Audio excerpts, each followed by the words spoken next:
Bom, vocês lembram que na semana passada a gente viu estática dos fluidos, né? Aplicou lá o teorema de Stevin e a lei de Pascal, né? Em algumas situações aí um pouco mais simples, né? Boa noite, Giovana. E para algumas situações um pouco mais complexas, a gente ia ver essa aula, tá?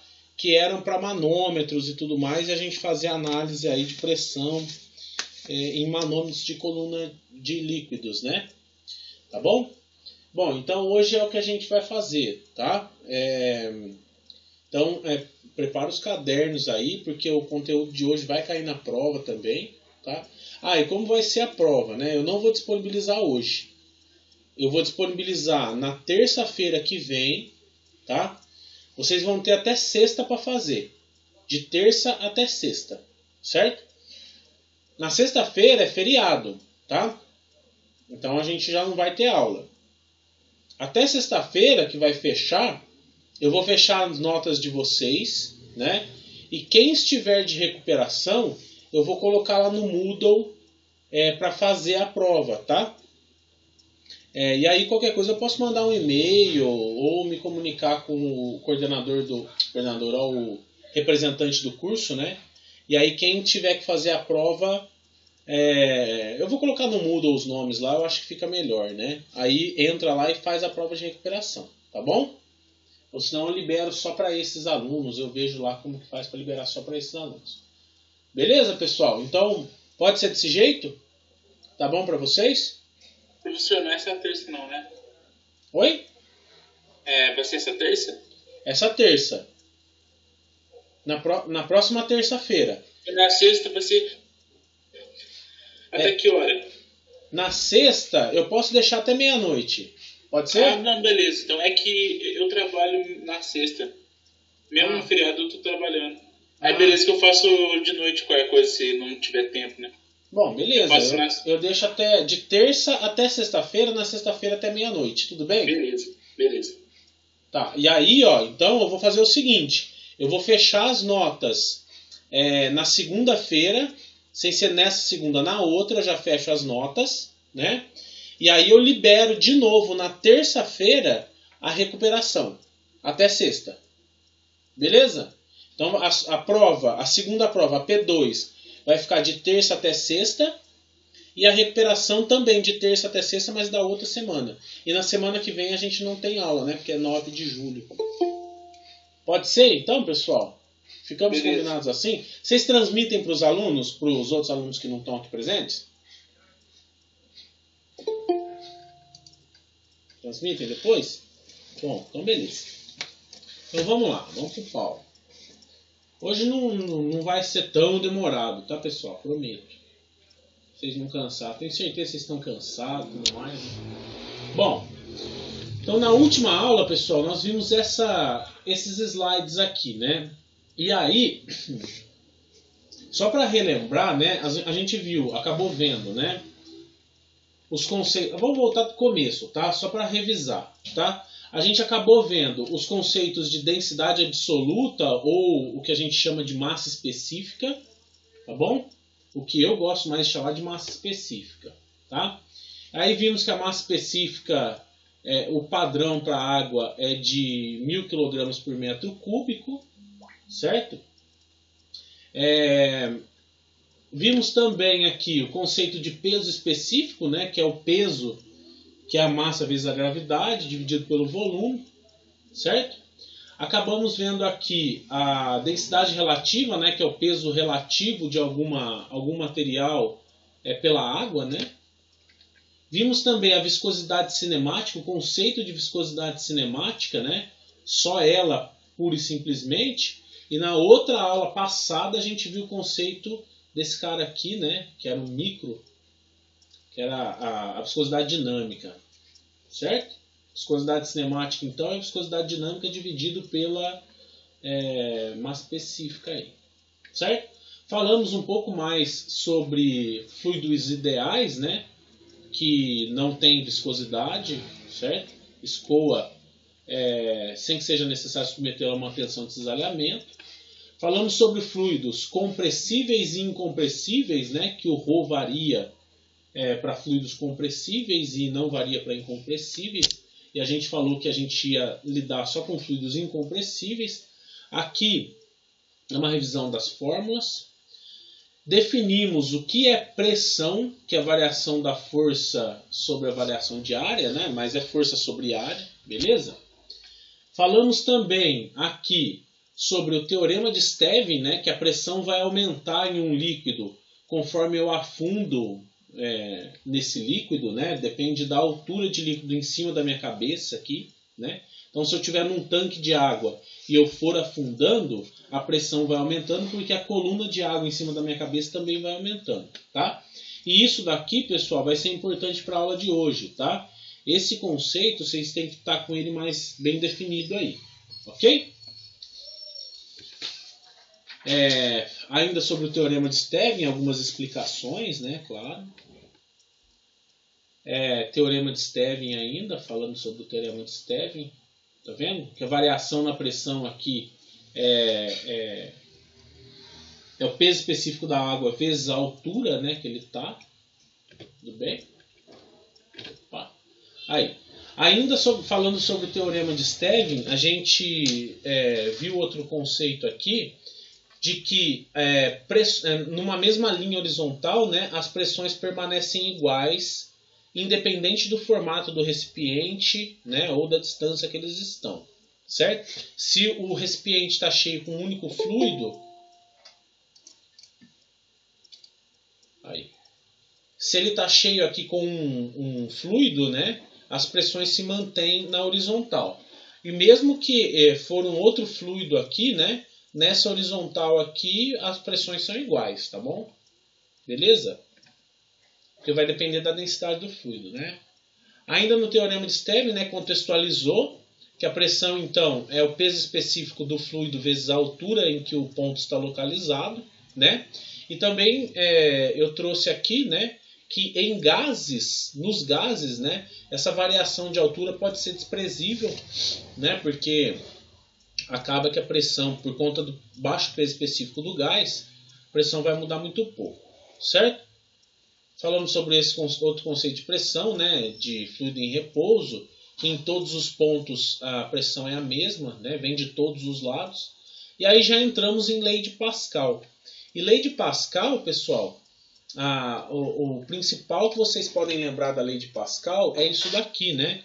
Que a gente acabou fazendo um exercício, eu falei para vocês, olha, isso daqui basicamente é o funcionamento de um macaco hidráulico, né? Que a gente aplica uma força pequena numa área pequena, né? E essa força vai ser muito aumentada, né? Conforme aumenta a área do outro lado, né? E isso é o conceito de pressão, né? Também. E aí a gente percebeu que nessa mesma reta aqui, ó, a pressão vai ser a mesma, né? Mas como a área aumenta, a força vai aumentar também. Tudo bem? Bom, falamos sobre carga de pressão, né? E aqui em carga de pressão, pessoal, a carga de pressão nada mais é a altura, né, em que um determinado fluido vai estar localizado. Que um determinado corpo vai estar localizado num fluido, né? Mas a carga de pressão para a gente é interessante quando a gente usa os chamados manômetros de coluna, né? Coluna d'água ou coluna de outros fluidos. Tudo bem? Então aqui nesse caso, né, essa carga de pressão aqui vai nos dar um valor de pressão, né? Tá? Conforme a altura em relação ao meio do tubo aqui. Isso daqui, pessoal, ficou claro para vocês? O que é a tal da carga de pressão? Ficou claro? Que nós vamos usar bastante agora, tá? Ficou assim, professor.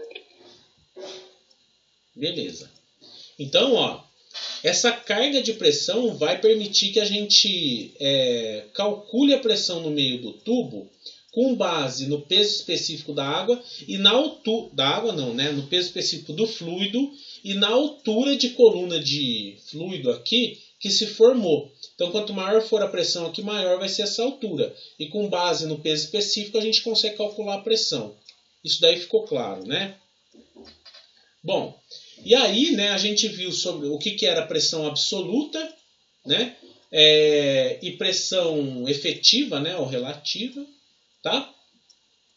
Beleza? Uma pressão efetiva, a gente toma por base a pressão atmosférica, e uma pressão absoluta é a pressão atmosférica mais a pressão medida. Ok? Bom, e aí a gente contextualizou aqui as diversas unidades de medida de pressão. Tudo bem? E aí nós paramos por aqui, né?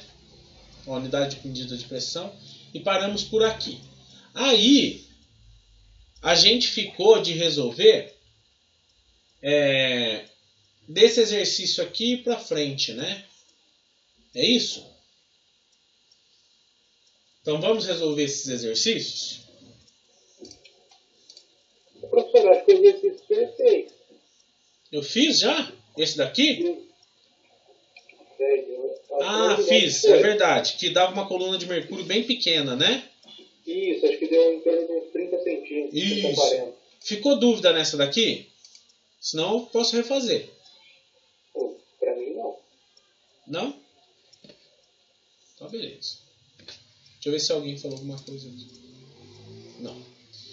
Então tá, então vamos para os outros. Bom, barômetro, né? A gente acabou falando de barômetro e o barômetro vai trazer esse conceito aqui, tá, pessoal? E o barômetro, que a gente chama de barômetro de Torricelli, a gente consegue calcular a pressão por milímetros de mercúrio, tá? Então a gente faz a leitura direto aqui, né? Quantos milímetros de mercúrio tiver, a gente consegue ter um valor de pressão, né? Levando em consideração o peso específico do mercúrio e a altura que ele está localizado, né? Aí, é verdade, a gente parou aqui, né? Medidores de pressão, piezômetros, né? Os piezômetros, é isso, né? Bom, então vamos lá, ó.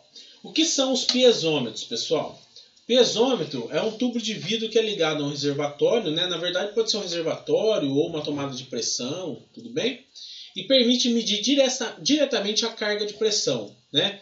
Então, carga de pressão, pessoal, é a altura de fluido que se forma, né? Com base na pressão que o fluido está. Quanto maior a pressão, maior a altura de fluido. Tudo bem? Então, dado o peso específico do líquido, pode-se medir a pressão diretamente com base na altura de fluido que subiu, né?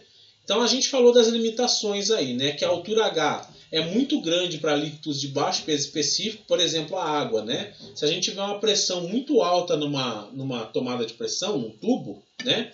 E quiser colocar um piezômetro lá para medir a pressão, a gente vai ter que colocar um tubo de 5 metros aí de piezômetro, e aí não é muito viável, né? Ele não pode medir gases, porque os gases acabam escapando, né? E não pode medir pressões negativas, né? Vácuos, porque senão não vai ter coluna de carga de pressão ali, né? É só para pressões positivas, tudo bem? E aí, para diminuir um pouquinho o problema de se ter um tubo muito grande, a gente acaba usando esses manômetros de tubo em U, tá? Esses manômetros de tubo em U, né? A gente acaba falando manômetro de coluna, tá? Eu vou até mostrar aqui para vocês na internet. Manômetro de coluna. Aqui, ó, a gente tem esse daqui lá na escola. Infelizmente, a gente podia estar no laboratório fazendo uns experimentos, né? Mas o manômetro de coluna é isso daqui, pessoal. A gente tem um manômetro de coluna bem grande lá e alguns pequenininhos. Quanto maior for o manômetro de coluna, maior são as pressões que eu posso calcular, tá? Então, é esse cara aqui, ó, manômetro de coluna. A gente tem um lá na escola que ele tem, se eu não me engano, 1,5 m, coisa do tipo, em U, né? Então, o que acontece com o manômetro de coluna?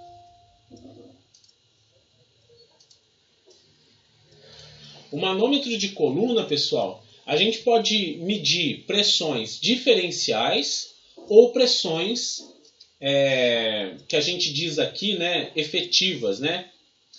Que é com relação a essa daqui, ó. Que é levando em consideração, aqui, ó, as pressões efetivas, levando em consideração a pressão atmosférica, tá? E como que a gente faz isso? Se a gente quer medir uma pressão diferencial, a gente pode colocar uma outra tomada de pressão aqui, né? 2 tomadas de pressão, né? E ver a diferença de altura de fluido, né? Medir aqui, eu vou mostrar as equações, né? Mas aí a gente vê uma pressão em relação à outra. Então é uma menos a outra, sempre assim, tá? A gente pode tomar como pressão relativa também, né? Pressão diferencial, pressão efetiva, né? Se a gente levar em consideração a pressão atmosférica, tá? E também pode, né, pegar só a pressão ali que foi gerada pelo abrir para a atmosfera, né? E levar em consideração só a pressão que está sendo inserida aqui e aí tomar ela como sendo efetiva também. Tudo bem? Porque indiretamente, né, ou diretamente, a pressão atmosférica já está inserida lá no manômetro de coluna d'água. Tá bom? Tá aqui, né, do outro lado. Tá? Então o manômetro de coluna de água, ele é bem versátil aí, né? Mas que nem eu disse, manômetros de coluna de água em U, eles servem para pressões que não são muito grandes. Para pressões um pouco maiores, a gente tem que usar de algumas ferramentas, que é colocar mercúrio aqui no meio, né, que tem um altíssimo peso específico, né, e aí eu consigo aumentar a pressão por conta do mercúrio, né, ou se não, aumentar o tamanho do manômetro de coluna de água, certo? Mas aí fica um pouco inviável, tá? Outro tipo de manômetro que a gente tem é o manômetro de Bourbon, tá? Esse daqui vocês já devem ter visto bastante, né? O manômetro de Bourbon, ele é um pouco mais comum aí, tá certo? E como é que funciona o manômetro de Bourbon, pessoal? Eu vou pegar uma imagem dele aqui, ó. Aqui, essa imagem tá legal, tá? Como é que funciona o manômetro de Bourbon? O manômetro de Bourbon, pessoal, ele tem uma... Não chega a ser um capilar, né? Ele pensa num tubinho achatado aqui, ó. Um tubo achatado. Aqui, ó, esse daqui. Esse aqui é bem legal, tá? Então ele é um tubo achatado. Vocês estão vendo? Que conforme entra uma pressão positiva aqui, o que vai acontecer? Ele vai se deformar, tá? Olha esse outro aqui, ó. Conforme esse cara aqui se deforma, né, por conta do aumento de pressão, ele vai operar um mecanismo aqui com um ponteiro. E esse ponteiro tem uma escala numérica. Tá aqui, ó. Tá vendo? E o manômetro de Bourbon, então, vai medir um valor de pressão, né, com base nessa escala aqui e com base na deformação desse tubo de Bourbon aqui, né, que a gente fala tubo de Bourbon. Ok? Bom, esse cara aqui, pessoal, se cair no chão, já era. Tá? A gente não pode derrubar ele no chão. Tá? A gente tem que ter ele ali na tomada de pressão e tomar bastante cuidado, porque qualquer danificada que der no tubo de Bourbon, já acabou a precisão do nosso medidor, não tem mais nada, certo? E alguns medidores vêm com vaselina dentro, esses daqui, tá vendo? Ó? Tem um líquido aqui dentro, é vaselina, tá? E alguém sabe para que serve a vaselina dentro?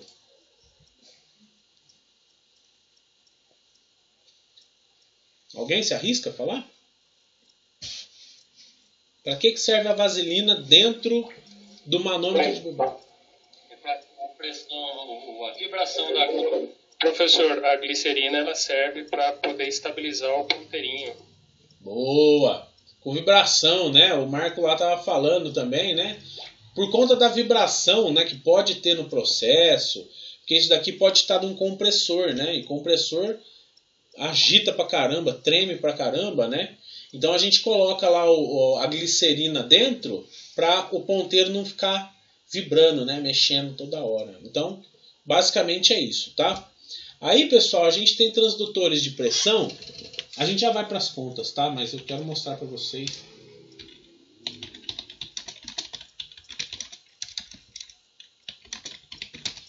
A gente tem transdutores de pressão eletrônicos, tá? Esses caras aqui a gente tem lá na escola, certo? Como é que funciona esses caras aqui? A célula de pressão deles é por diafragma, tá? Então a gente consegue medir pressões maiores, né? Tem para pressões menores também.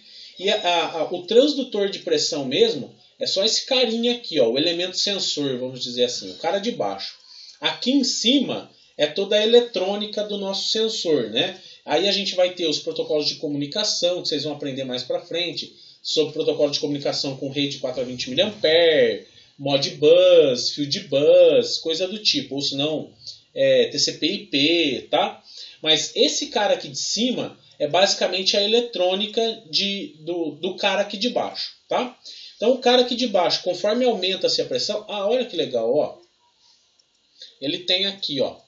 Ele é um sensor por diafragma, tá, pessoal? Então, conforme aumenta a pressão, o diafragma vai aumentando também, tá? E conforme ele vai dilatando, né, vai ter um sensor capacitivo aqui que vai transformando essa dilatação em uma leitura de pressão, né? Na verdade, desculpa, ele não transforma numa leitura de pressão, né? Ele transforma num sinal elétrico, né, num valor de tensão elétrica, tá? E depois isso daí é convertido, né? A gente tem que calibrar, fazer uma calibração e tudo mais. E isso é convertido, tem uma continha, né? Que a gente consegue da curva de calibração. E aí a gente tem uma continha para saber o valor de pressão com base nessa deformação. Ok? E esse cara aqui, pessoal, a gente tem lá.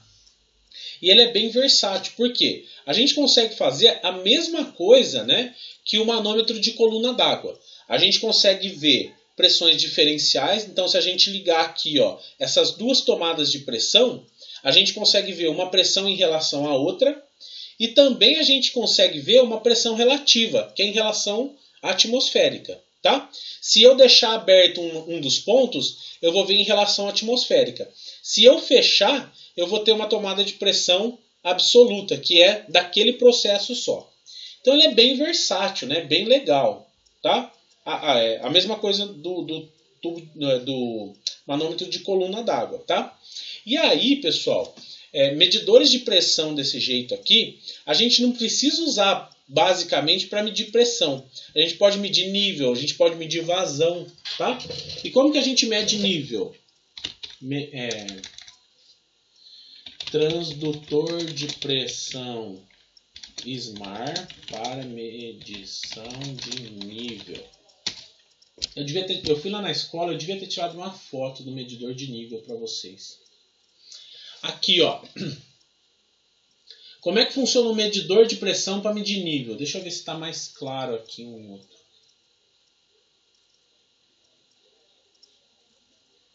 Aqui, ó. Esse daqui. Como é que a gente mede nível com medidor de pressão? Vocês estão... Tá dando para ver aí? Deixa eu fazer um negócio aqui.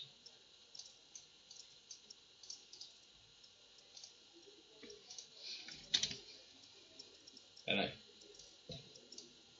Como é que a gente mede nível com um medidor de pressão, né? Uma das tomadas de pressão, né? A gente tem que ter um medidor de pressão diferencial, claro. Mas uma das tomadas de pressão a gente coloca no nível baixo. A outra tomada de pressão a gente coloca no nível alto, né? Geralmente esse nível alto aqui, ele vai em cima do tanque, né? E não chega a água até aqui. A água acaba parando por uma boia que para de encher o tanque de algum jeito antes dessa tomada de pressão, né?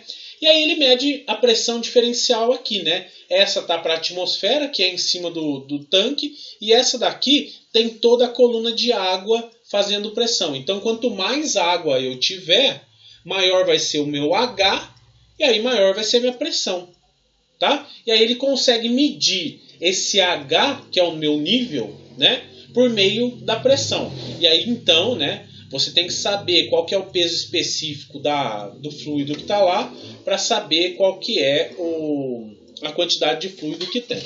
Tudo bem? Sobre medidores de pressão, pessoal, o legal seria a gente fazer teste para laboratório. O que a gente tem, por enquanto, é isso. Tá? Não dá para a gente ver muita coisa, perdão, tá bom? Mas já dá para vocês entenderem um pouco melhor. Quando vocês voltarem lá, eu levo vocês para o laboratório qualquer hora só para mostrar isso daqui. Vai ser bem legal. Pessoal, ficou alguma dúvida aí? Isso é só perfumaria, tá? A gente vai fazer as continhas agora. Mas ficou alguma dúvida aí sobre medidores de pressão, essas curiosidades aí? Da minha parte, não, professor. Bom, beleza. Então vamos lá. Vamos pro que interessa aqui. Então. Bom, então pessoal, ó, o conceito por trás de todos esses medidores de pressão que eu falei para vocês é o mesmo. Tá? A gente vai medir pressão por conta do teorema de Stevin e da lei de Pascal que a gente já conhece. Tá? Então, ó, manômetros de coluna de água, por enquanto, vai ser o foco do nosso curso aqui, né? Mais para frente, vocês vão ver em instrumentação industrial, vocês vão acabar vendo os medidores de pressão na prática mesmo, né? Como é que eles funcionam, esses eletrônicos por diafragma, tá? Mas aqui, vamos fazer nossas continhas, tá? O que a gente vai ver aqui agora são as chamadas equações manométricas, mas são baseadas, pessoal, em conceitos lá do teorema de Stevin, tá bom? E como que como são, né, essas equações manométricas? Bom, suponham aqui que nós temos duas tomadas de pressão, então pensa que isso daqui são dois tubos, né, que estão passando líquidos, né? Pode ser água desse lado, água desse lado. E nesse manômetro de coluna aqui, ó, nós temos, sei lá, mercúrio no meio, tá bom? Bom, percebam aqui, pessoal, que eles estão em alturas diferentes, né? Mas aqui no fundo, ó, vocês lembram lá do teorema de Stevin que nesse plano aqui as pressões são iguais. Então, como é que funcionam essas equações manométricas? A gente vai ter que olhar separadamente um lado e o outro, tá? E a gente vai chegar até aqui no fundo sabendo que a pressão aqui é igual, independente de qualquer coisa. Tudo bem?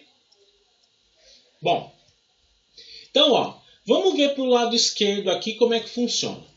Do lado esquerdo, a gente vai ter essa pressão no meio do tubo, certo? Então, a gente vai lá, ó. Pressão do lado esquerdo é igual à pressão A, que é no meio do tubo, mais, aí nós vamos aqui, ó, embaixo, que é onde tem a separação de fluidos, tá? Esse daqui embaixo é o fluido manométrico e esse daqui é o nosso fluido de interesse que está passando pelo tubo. Tudo bem? Então, ó, daqui, dessa pressão, nós vamos até essa altura aqui.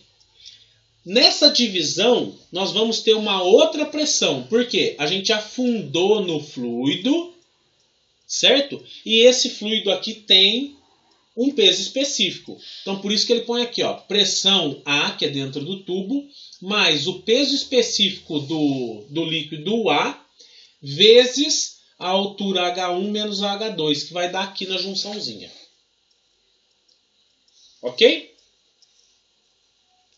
O próximo passo é eu sair desse ponto e ir para o fundo aqui, ó, que é onde as pressões são iguais. Então eu vou adicionar mais um pouquinho de pressão, que é o peso específico desse fluido manométrico vezes a altura H2. Então olha só, eu peguei essa pressão mais essa pressão mais essa pressão. Então eu tenho a pressão aqui no fundo esquerdo. Agora eu vou olhar para o fundo direito. A pressão do fundo direito é igual a essa pressão aqui dentro do tubo, mais essa pressão aqui na junção entre o fluido do tubo e o fluido manométrico, mais essa pressão aqui do peso específico do fluido manométrico, vezes a altura que está inserida. E aí eu vou perceber que a pressão do fundo do lado esquerdo vai ser igual à pressão do fundo do lado direito. E aí eu consigo ter a leitura de uma pressão diferencial aqui. Conseguiu pegar aí, pessoal? Isso daqui é meio chato, tá? Eu sei que é chato. Mas conseguiu pegar?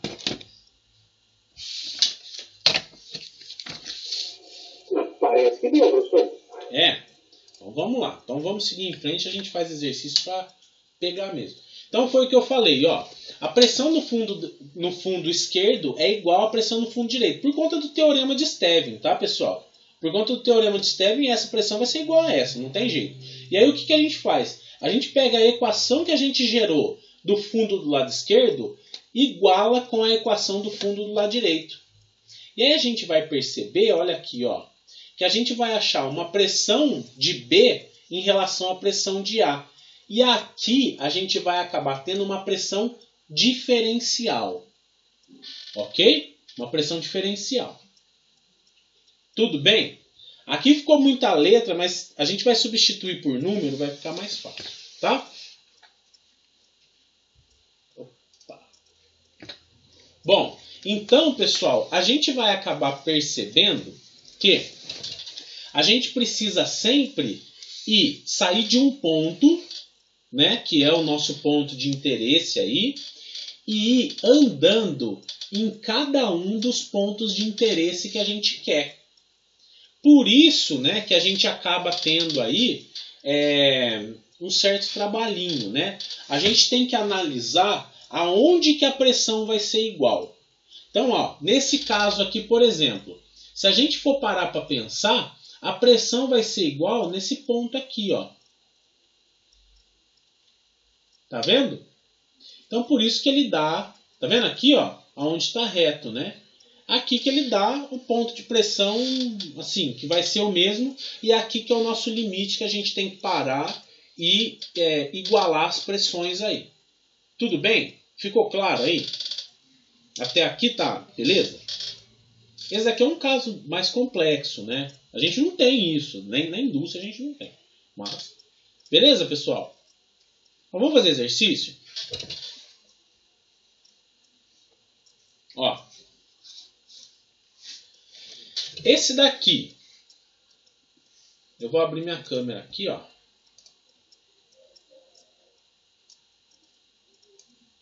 Tá aqui. Bom, olha só. No manômetro da figura, o fluido A é água e o fluido B é mercúrio. Então, o fluido A aqui é água e o fluido B é mercúrio. Qual que é a pressão P1? Essa daqui. Tá? E eu tenho de dado aqui, ó, o Rho do mercúrio, o peso específico do mercúrio é 136.000 newtons por metro cúbico. E o Rho da água, o peso específico da água é 10.000 newton por metro cúbico. Ok?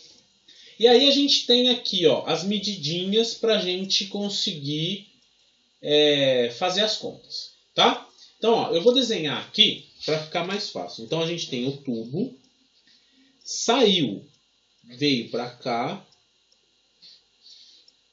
e sobe. Certo? A gente tem a divisão aqui, ó. Eu vou pôr aqui, tá? Para ir vendo. 7,5 centímetros. Aí tem a divisão de fluidos aqui em 5 centímetros. E a altura máxima aqui é de 15 centímetros. E aí eu fiz o desenho aqui para a gente não se perder. Beleza? E aqui é a pressão P1. Tá? Bom, o que a gente tem que fazer então com base na teoria que a gente viu? A gente tem que chegar até o fundo aqui, ó, aonde tem equivalência de pressões, né? E montar as equações, tá? Então, ó, vamos começar aqui pelo lado esquerdo e tem pressão do lado direito, tá? Vamos começar pelo lado esquerdo aqui. A pressão do lado esquerdo aqui, pessoal, vai ser igual então, ó. Comecei aqui em cima, P1. Aí, ó, o próximo ponto aqui que eu tenho é aqui, ó. Só que olha só, aqui eu tinha 7,5 centímetros, aqui eu tenho 5 em relação ao solo, tá? O fluido, então, ele afundou 2, o fluido não. É como se você estivesse entrando aqui, né? E você afunda, né? Imaginem vocês nadando pelo tubo aqui, tá? Então você veio e afundou 2,5 centímetros. Só que a gente não pode usar centímetros, né? A gente tem que usar metro. Então eu vou fazer aqui, ó, Rho da água, porque esse fluido aqui é água, tá? Vezes 0,025. Ok? Depois, ó, daqui até aqui eu afundei 5 centímetros. Então, mais. E o ρ não, o peso específico desse cara aqui é 136 mil. Então eu vou colocar 136 mil vezes 0,05. Então percebam, ó, essa temperatura, eu coloquei um multiplicado aqui, mas é mais. Essa temperatura, essa pressão, mais a pressão nesse ponto, mais a pressão nesse ponto aqui, ó, por conta dessa coluna de fluido, vai ser igual à pressão do lado esquerdo aqui, ó, até aqui. Então aqui, ó, é a PE. Certo? Agora vamos para PD, que é a pressão direita. A pressão direita, vocês percebem que, ó, aqui é 0, certo? Porque tá para a atmosfera, eu não vou considerar a atmosfera aqui. É uma medida de pressão absoluta, né? Então, ó, eu vou descer 15 centímetros, porque tudo aqui, ó, é mercúrio. Tá vendo? Tudo aqui é mercúrio.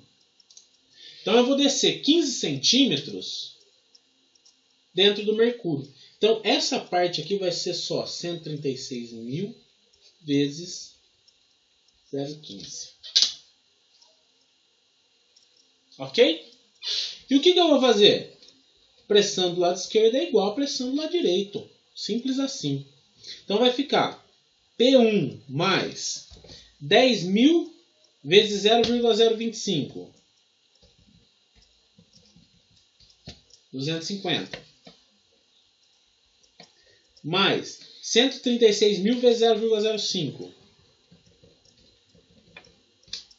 Opa. 6.800.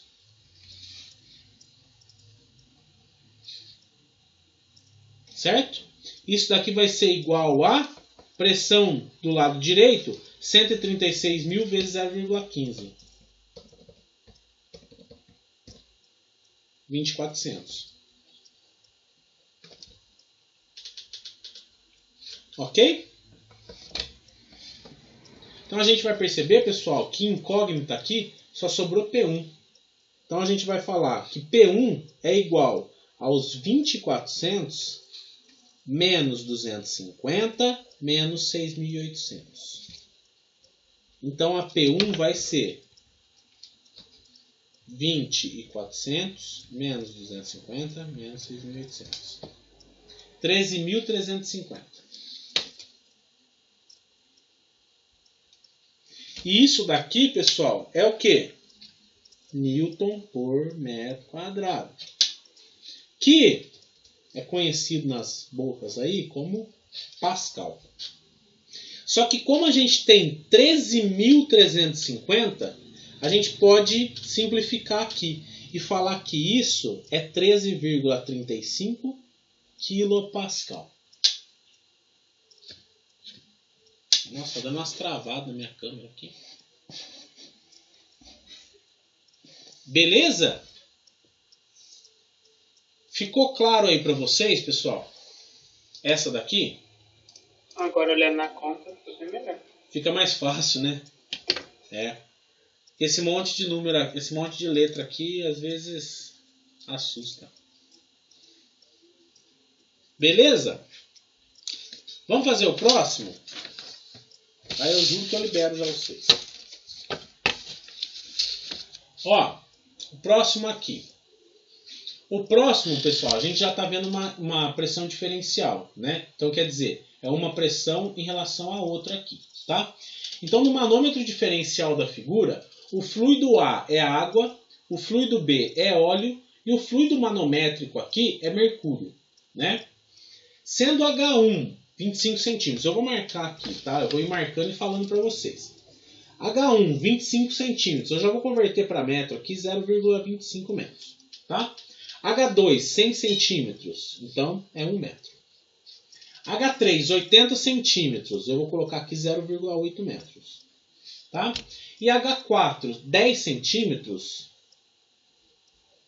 0,1 metros. Qual que é a diferença de pressão? PA menos PB. E aí ele dá os dados ali, ó, de peso específico do mercúrio, que é 136 mil. O peso específico da água, que é 10 mil. E o peso específico do óleo, que é 8 mil. Beleza? E ele pede para você medir essa pressão diferencial aqui, PA menos PB.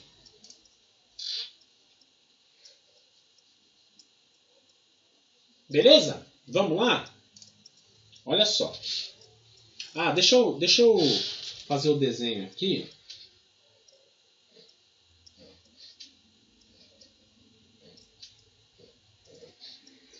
Aí, aqui. H1.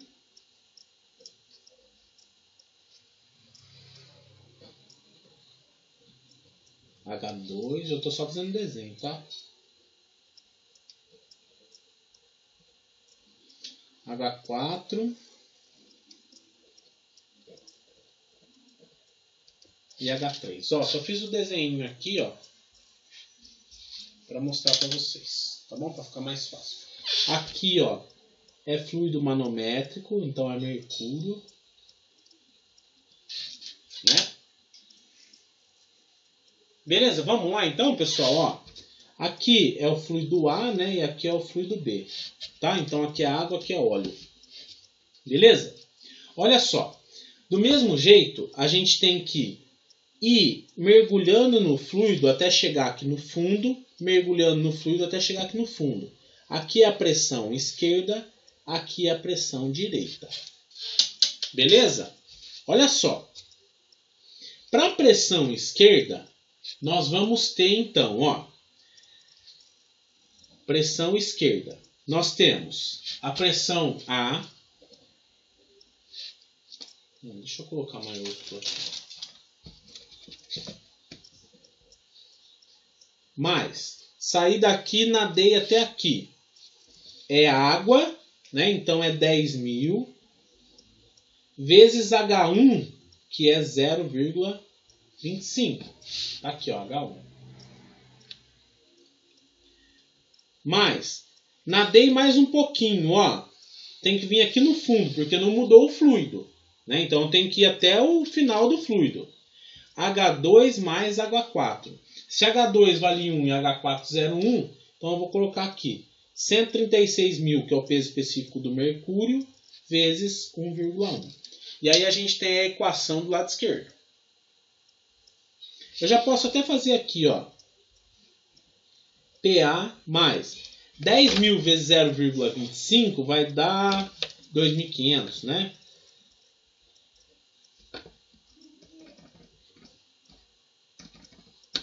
Aqui, ó, 2.500. Mais 136 mil vezes 1,1, 149.600. E aí eu já posso somar isso daqui, né? Mais 2.500. P, então, vai dar PA mais 152.100. Beleza? Então, ó, a gente tem a equação do lado esquerdo. Agora, a equação do lado direito. Pressão do lado direito. Eu vou ter, então, a pressão PB mais essa pressão aqui na D até aqui a junção dos dois fluidos, né? Eu tenho, então, 8.000, que é o peso específico do óleo, vezes H3, que é 0,8. Mais o peso específico do mercúrio, vezes H4, que é 0,1. Então, nós vamos ter aqui, ó, a pressão do lado direito sendo 8.000 vezes 0,8 mais 136.000 vezes 0,1. Aqui vai dar 20 mil. Beleza? Então vai ser PB mais 20 mil. Então a gente tem outra equação do lado direito. Então olha só, pessoal.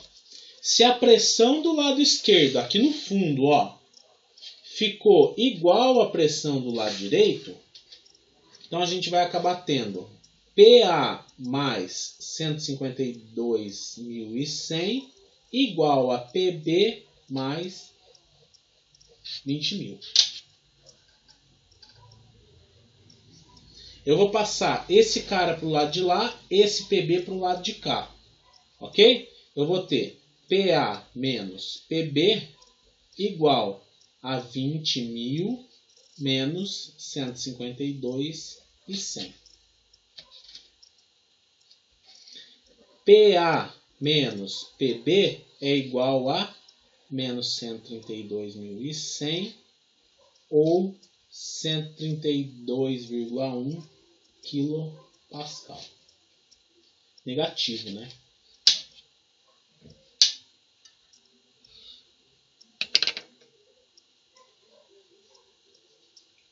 Beleza, pessoal? Por que é negativo? Quer dizer que a pressão do lado B está maior do que a pressão do lado A. Vocês concordam comigo? Concordam? Olha só, ó, olhando para cá, ó, dá para perceber, né? A pressão do lado B é muito maior que a pressão do lado A. Muito maior não, né? É maior que a pressão do lado A. Por isso que a coluna aqui acaba sendo maior para o lado... essa quantidade de fluido manométrico aqui, que é o meu mercúrio, acaba sendo menor desse lado do que nesse, né? Essa pressão está empurrando muito mais mercúrio para o lado de lá do que essa daqui. Concordam? Sim, professor. Professor, por conta da altura, hein? Não só da altura, né? Porque, na verdade, João... É o João, né, que falou? Sim. Porque, na verdade, João, a altura aqui... a gente acabou chegando com as nossas contas aqui embaixo, né? E aí a pressão aqui embaixo é igual. Só que a diferença entre as pressões, e aí a gente olha aqui para as pressões A e B, vão ser diferentes. É claro que a gente precisava analisar se essa coisa tivesse um pouquinho mais alta. Se tivesse um pouquinho mais alta, ia dar diferença de pressão sim. Se os dois aqui estivessem no mesmo nível. Provavelmente esse fluido manométrico ia subir um pouquinho. Mas a gente ainda ia ter uma diferença e saber que a pressão do lado B é maior que a pressão do lado A. Entendeu? Mas não é só por conta de estar baixo, não. Ah, não, beleza, entendi. Deu pra entender. Beleza? Pessoal, ficou claro aqui essa parte? Ela é meio chatinha, vocês vão precisar treinar um pouquinho. Eu vou colocar exercício para vocês treinarem, tá? Aliás, eu vou querer que vocês refaçam os exercícios. Aqui a gente tem quatro exercícios. A gente fez aqui, né? Deixa eu ver. Nós vamos fazer o exercício da página 23. Eu quero que vocês refaçam. O exercício do slide 30. E os exercícios dos slides 38 e 39. Quero que vocês refaçam, tá bom? Para vocês treinarem aí. Ficou claro para vocês, pessoal? Vai cair na prova, hein?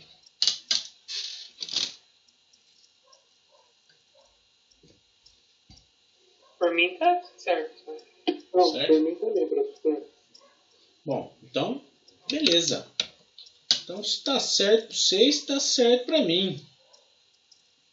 Pessoal, então, ó, o que eu tinha para passar por hoje era isso, né? Era fechar esses conceitos de pressão, falar sobre alguns transdutores e fazer essas continhas com manômetros de coluna, né? Ou os piezômetros aí.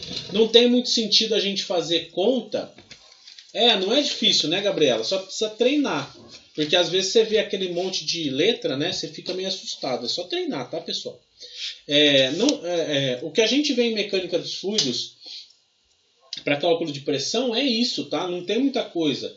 Porque quando a gente muda o sistema, né? Por exemplo, quando a gente vai para a parte de medidores de pressão eletrônicos, aí os transdutores mudam, né? São geralmente por diafragma, ou senão o manômetro de Bourbon, que é por deformação do tubo de Bourbon, né?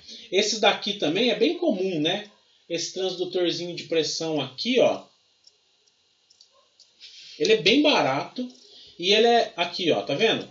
Esses daqui são transdutores de pressão também por diafragma, tá, pessoal? Olha esse daqui, eu nem conhecia esse daqui. Transdutor de pressão também por diafragma. Olha que bacana, não conhecia esse. Tá vendo? E aí é pela quantidade de deformação do diafragma. Olha, tem transdutor de pressão com saída USB. Caramba! Nossa, mudou, hein? Ó. Lá na escola tem desse daqui, mas com conexão USB. Olha, miniatura. Rapaz. Sabia que tinha tudo isso agora, não? Menino. Gostei. Depois eu vou dar uma olhada melhor. Tá? Mas vocês vão acabar vendo esses transdutores de pressão com mais detalhes lá na matéria de instrumentação industrial. Tá? Aí é mais aprofundado. Aqui a gente só faz conta mesmo com isso. Tá bom, pessoal? Bom. Então, se vocês não têm mais nenhuma dúvida, a gente termina por aqui, tá? Então, ficamos combinados desse jeito, tá? Na terça-feira eu disponibilizo a prova. Na terça-feira vai ser o prazo final para vocês entregarem essa atividade que eu vou colocar para vocês. Páginas 23, slide 23, 30, 38 e 39, tá?